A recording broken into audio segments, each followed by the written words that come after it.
Жаңа жылдық мереке күндері Алматыда 20 адам пиротехникадан зардап шеккен. Оның 11-і кәмелет жасына толмаған балалар.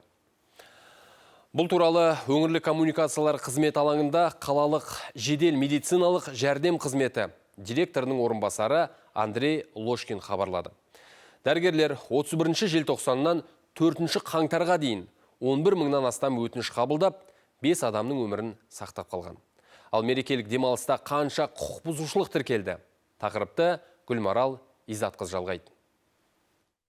Алматыда жылдың алғашқы күндері 189 жедел жәрдем бригадасы тынбай жұмыс істеді. 500-ден астам қызметкер, дәрігерлер, фельдшерлер, жүргізушілер, кіші медициналық және техникалық персонал еңбек еткен. Жалпы 4 күн ішінде жедел жәрдем қызметіне 11.158 өтініш түсіп, оның 10.059-на жедел жәрдем бригадасы барған, ал жаңа жыл түні 1900 шақырту тіркеліпті. Структура обращаемости службы скорой помощи. Мереке күндері шақырту қалыпты деңгейде болды. Тұрғындардың 22-53% тыныс алу жүйесі ауруларына байланысты, 17-28% жүрек қан тамырлар жүйесі аурулары бойынша, сондай-ақ 14,5% жарақаттар мен улануларға байланысты жедел жәрдемге жүгінді. Бұл жыл сайынғы көрсеткішпен бірдей-ақ.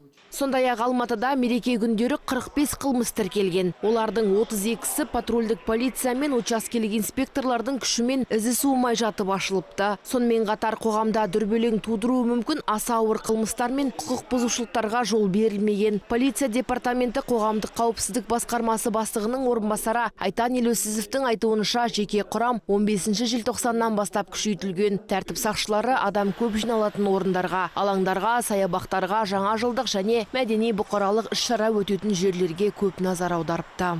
Жаңа жылдық мерекелер күндері тұрақты, тыныш және қалыпты режимде өтті. Полицияның үйлесімді жұмысымен жедел қызметкерлерінің өзара іс-шараларының арқасында қоғамдық орындарда қала тұрғындары мен қонақтарына зиян келтіретін аса ауыр және де қоғамдық тәртіпті бұзушылықтарға жол берілген жоқ. Қаланың негізгі алаңдарында орнатылған жаңа жылдық шыршалар мен оларға іргелес аумақтарда полицияның үздіксіз визуалды бақылауында болды. Сондай-ақ мереке күндері отбасылық жанжал жиілеп, тұрмыстық құқық бұзушылық көп тіркелген екен. Спикердің айтуынша барлық хабарламаға полиция дер кезінде назар аударған. Гүлмарал Изатқызы, Думан Дәулетбақұлы, Алматы телеарнасы.